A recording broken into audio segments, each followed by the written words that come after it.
Those Who Serve on WBBZ-TV is presented by Hiller Comerford Injury and Disability Law. If you've been denied benefits, it's Hiller time. Information is at hillercomerford.com. And by Veteran Services at Daemen University, serving those who have served us all. For information, call Robyn Swan at 716-839-7343. And by AlphaStim. If you're having trouble with pain and sleep issues, find out more information at alpha-stim.com.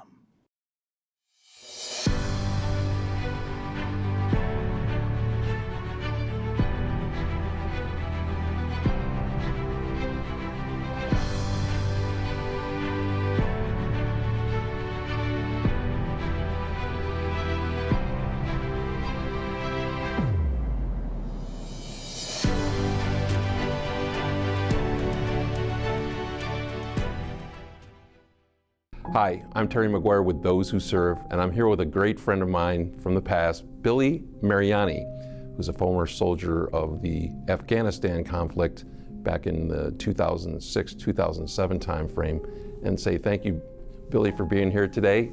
Thank you, Terry. Your family history is amazing. You go back to your grandfather, and World War II veteran, and how did he influence you in terms of, your decision to maybe look into the military as a career? Both of my grandfathers were in World War II. On my father's side, Bruno was a Marine sniper.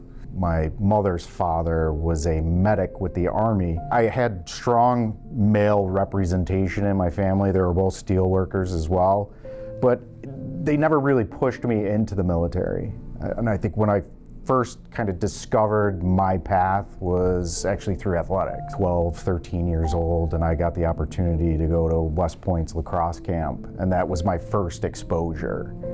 And I was hot on it. I was like, this is where I want to go. And fortunately, that's kind of the path that I took and was able to matriculate there and graduate and serve. So St. Francis really set the conditions for my success at West Point and also in the military. Faith, love, hope, charity, and pain. Pain, yes, shared suffering. But I didn't suffer at St. Francis. It was, I mean, that institution is near and dear to my heart. I will do anything that I can to support it. I always tell this story. I was a wrestler, and that was my second sport in high school, was wrestling. And that's what really prepared me for the misery of being an infantryman. So West Point, I always tell people, getting through West Point was about three major realms or components to get through.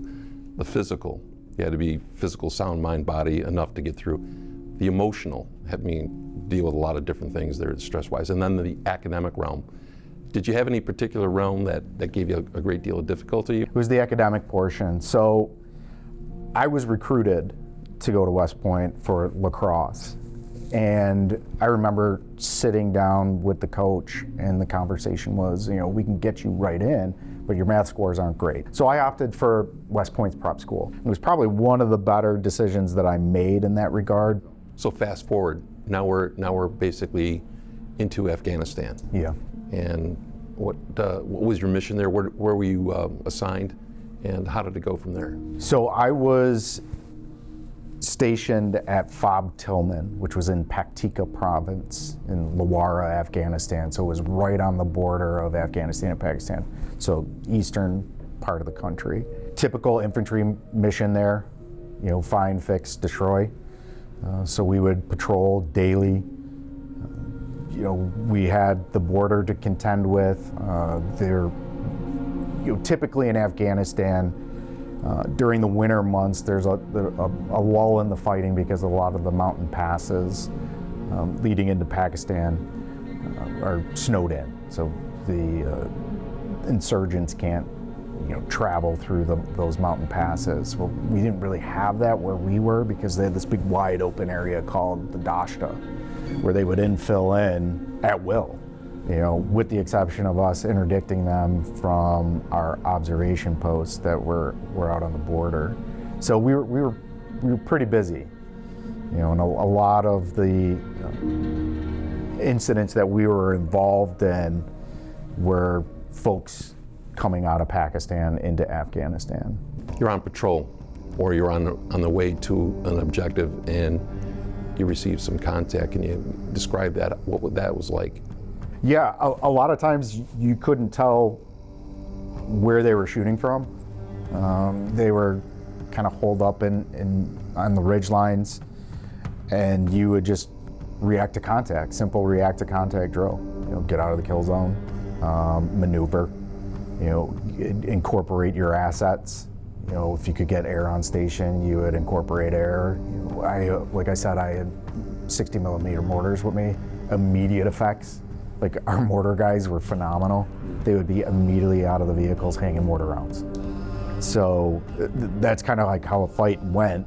Most of the time, we were ambushed. There were no roads there. You were driving through dry riverbeds called wadis. All they had to do is really sit and wait, and they could see you for miles because those Humvees kick up a bunch of dust. So they're just seeing, oh, well, here comes a patrol. So they could marshal forces fairly quickly. The problem is that they weren't prepared for our overwhelming response to it, because here they're shooting at us with RPGs, RPKs, AK-47s. We're unloading with Mark 19 grenade launchers, 50 cals, 60 millimeter mortars. Oh, by the way, somebody gave us an Apache. Here it comes. So you could, when I say true infantry fight, it was echelonment to fire. And then one of your ambushes, you took some serious casualties. Yeah, it was March 16th, 2006. It really was my baptism by fire. It was the first contact that I had in country. But that mission, we were going to a village where we had an intel source. So when we we actually relieved the 82nd Airborne, and they keyed us into it. They said, hey, listen, there's a guy in that village that's wired into the network. If he says something's gonna happen, it's likely going to happen.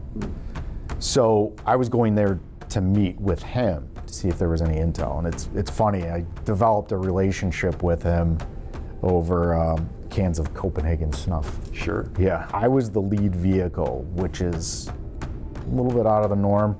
Normally, your command elements in the middle of the convoy, but it was really something that saved me in hindsight. And I was doing the land navigation. I had a ANA, an Afghan National Army vehicle behind me. It was a Ford Ranger with a bunch of dudes in the bed. And they would often act as interpreters? Or just like another fighting force. Like it was like really what we were trying to do is put an Afghan face on the mission. So it was really to have the Afghan presence there, have them conduct operations so that the local population would have faith that their government could protect them. So as we were coming down, this village was in a valley, and as we were coming down into the dry riverbed, I see kind of a guy pop out, maybe 100, 150 meters out in front of me. I kind of looked, I was like, what's that guy doing? He shot an RPG at me. A rocket-propelled grenade. Yep. And it was like one of those moments, like there's not much you could do, but just kind of wince, and it just missed us. Kind of almost skipped off the front of the Humvee and exploded, and my gunner dropped down. And he was kind of just like this, and I was like, I grabbed him, I'm like, are you okay? Like, are you hit? And he's like, nope, I'm good. And he's back up on the gun. The Ford Ranger behind us with the ANA was on fire because they took multiple rocket-propelled grenade hits. So at that time, I had my Ford Observer in my truck with me, and no matter how much ribbing goes on between the non-commissioned officer corps and the officer corps, there's one thing that always happens when stuff goes down. The NCOs ask, what do we do, sir? It's the first question.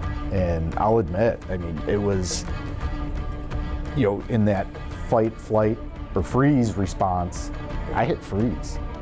And it wasn't very long. It was probably 2 or 3 seconds where I was trying to get my bearings, but it felt like forever. And I just hear my FO say, "What do we do, sir? We got to get back there." So I got out of the kill zone and I turned around and we went back in because we had a disabled vehicle, and that was the vehicle that Channing Moss was in. Private Moss, yep. Yep. That vehicle sustained, I believe, 3 RPG hits, 2 in the side, or actually 1 in the side and 2 at the front windscreen. And I believe the second RPG that hit the windscreen punched through the top of it. And as it traveled through the vehicle, it clipped the tank commander, or the TC, the guy in the front seat, his nose and his face, and then embedded itself into Channing, who was the gunner at the time. I didn't know any of this was going on. I just know I had a disabled vehicle and they were wounded. And then I got a call from the TC, and he said that, you know, he had facial wounds and there was an abdominal wound. You know, so, you know, based on your training, you always finish the fight, then you treat casualties. So we fought. I turned around and my guys dismounted. My FO, I gave him the air. You know, if we were gonna get Apaches on station, I said, "You run with it," fully capable of doing it. Imagine that. He was probably 19, 20 years old, and I had enough confidence in him, and I was like, "Yeah, you control the Apaches." So we were very fortunate that we had defilade, because where the contact occurred, there was a big berm of dirt, because we were in a dry riverbed, essentially.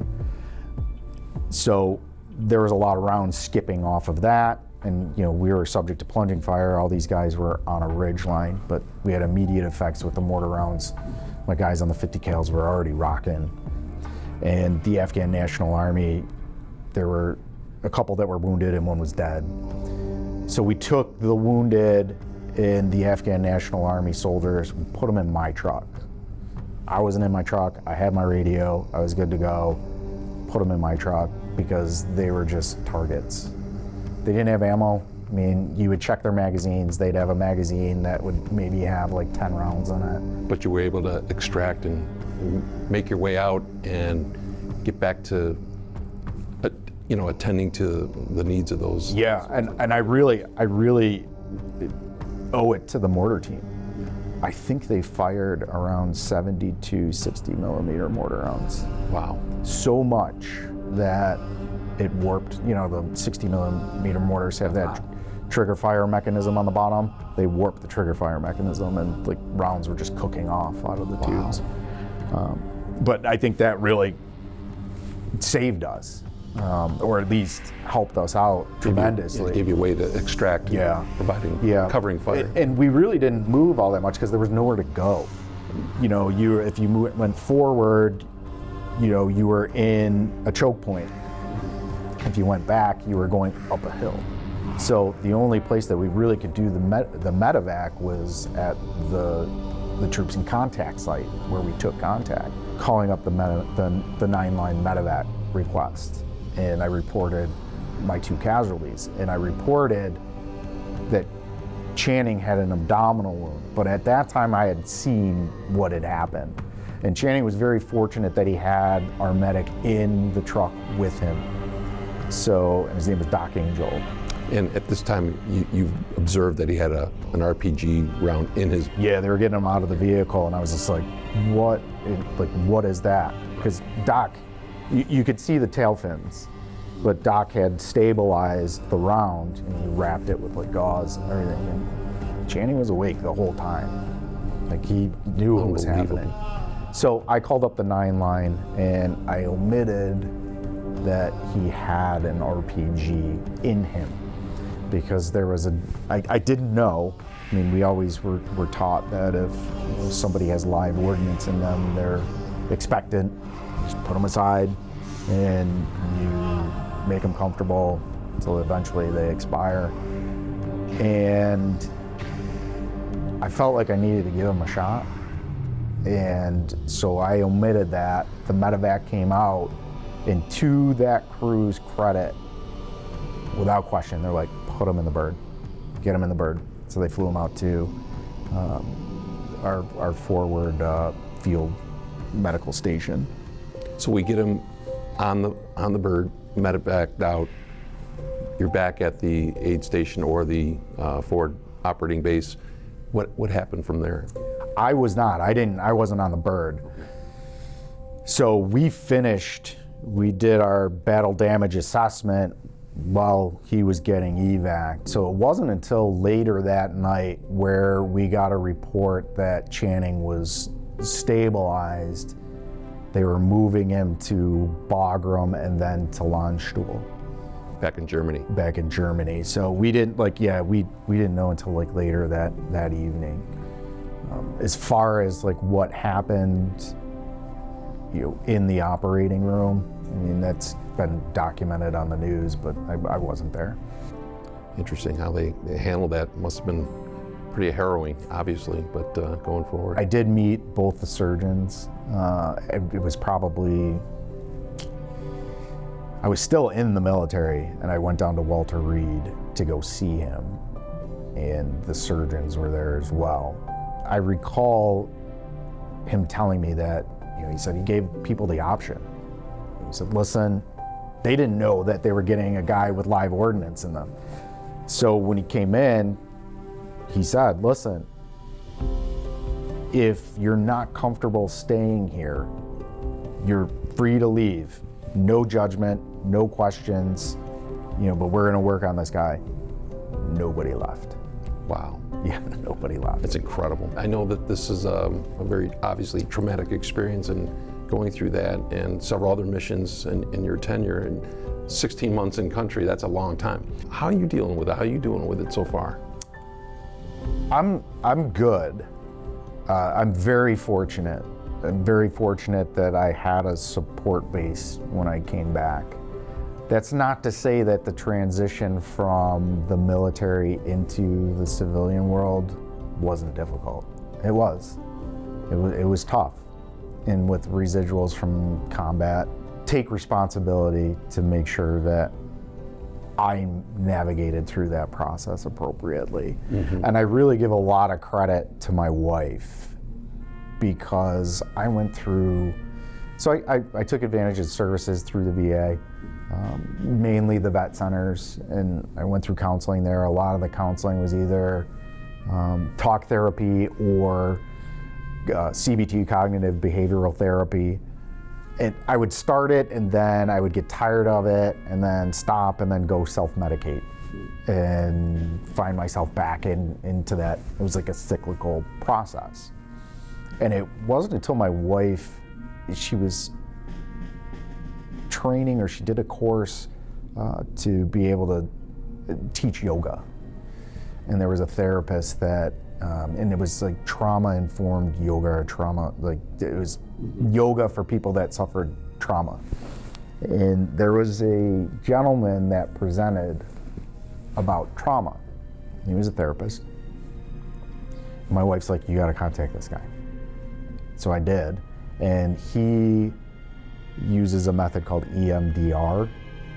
Don't ask me what that acronym means, or even really explain it, but I think the simplest way to explain it is that it replicates REM sleep, where you process trauma through that. But you do some other great things too. You're an outdoorsman. Yeah. I know you like to do a lot of things outside. Is that's been helpful as well? Yeah, I'm a huge proponent of getting outside and getting away from things and getting into nature and peeling away from the media and social media.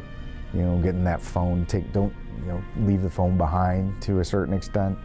That I always find that very therapeutic. So I wanted to thank Billy Mariani for being here today at the Buffalo and Erie County Naval and Military Park, and as part of our appreciation for what you've done for our country, and being a great example of a great Western New Yorker who's provided a great deal of service to the country. I want to give you this challenge coin, our all hands on deck challenge coin, to commemorate your service and say thank you for everything you do for us. So thank you, Billy. Perfect, thank you. Appreciate it. Thank you for having me.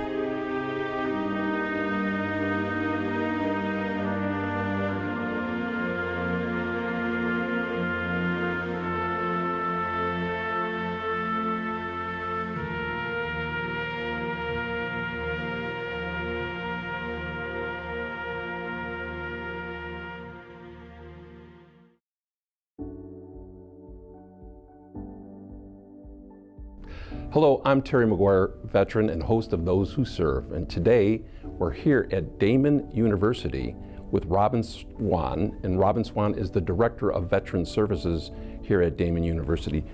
Robyn, thank you so much for having us here today at Daemen. Tell us a little bit about yourself. Oh gosh, Terry, well, I enlisted in the Coast Guard back in 1992 and served 29 years, and first 9 was enlisted, and the last, 20 was officer candidate school and on to the Middle East and did deployment in the UAE and Kuwait, and I'm happy to be here at Daemen. I have 23 years I've been married, happily married to my husband. I have 19-year-old twins, both finishing up their second year of college, and yeah.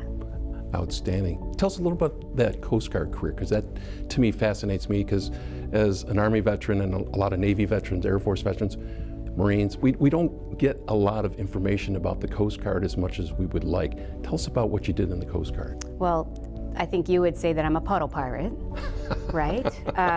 But no, again, I started off my career in Boston. I was a health services technician for the first 9-10 years and worked in the clinic. And after officer candidate school, I became an expeditionary warfare specialist and served in the port security units with Port Security Unit 309 out of Port Clinton, Ohio, and did a couple deployments and a tour in Guantanamo Bay, and retired in 2021. Wow, 2021, right at the COVID peak, so to speak. It was right at the end of COVID. But tell us a little bit about the foundation of the university, or the college at the time, and how it developed into this really, I think, world-class university today. I mean, it's amazing all the different programs you have, in addition to some of the veteran programs. Yeah, I can speak specifically to the veteran program. Our second president, Sister Canavan, back in the day, Post-World War II? yes, and she decided that it was an opportunity for veterans to have open enrollment here at Daemen, and so all veterans were offered the opportunity to apply to Daemen and to attend school here. And we've been a military-friendly institution ever since, goes back 5 decades, and so we're really proud of it. And now we've had the opportunity to have a Center for Veterans up in our main academic building, and now we have the Veteran Success Center, which is what we're sitting in today. And I think a lot of your leadership here at Daemen University has a strong military background as well. Yes, actually our provost is an Air Force veteran, and so we're Excellent. really blessed. We have the support of the entire, Daemen community. Excellent, excellent.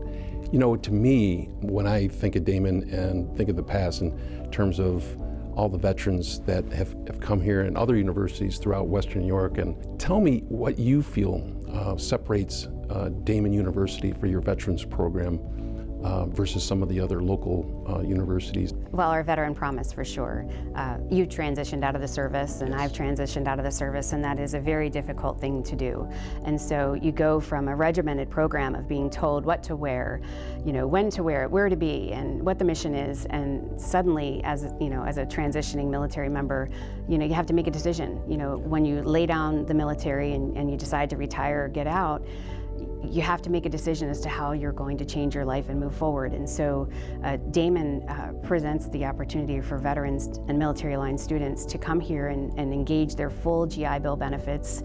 And if service members have transitioned their benefits to their dependents, we can certainly help veterans use those benefits and dependents use those benefits in a way that makes the most sense for what their academic aspirations are when they decide to make that decision to jump from, laying down their career in the military to higher education. It's a difficult decision. Well, I tell you, after working with you for a lot of different years, either through the VA or through some other veteran advocacy group, I just want to thank you on behalf of students and our veterans at large for all the things that you do. And thank you for inviting us here today at Daemen University, and we look forward to seeing you very soon. Yeah, Daemen stands proud and ready to serve. Thank you, Robyn.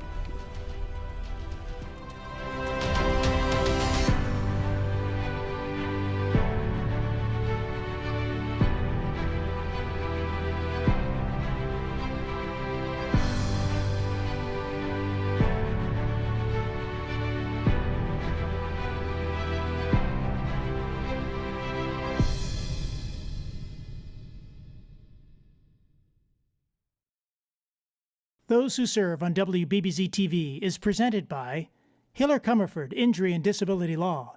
If you've been denied benefits, it's Hiller time. Information is at hillercomerford.com.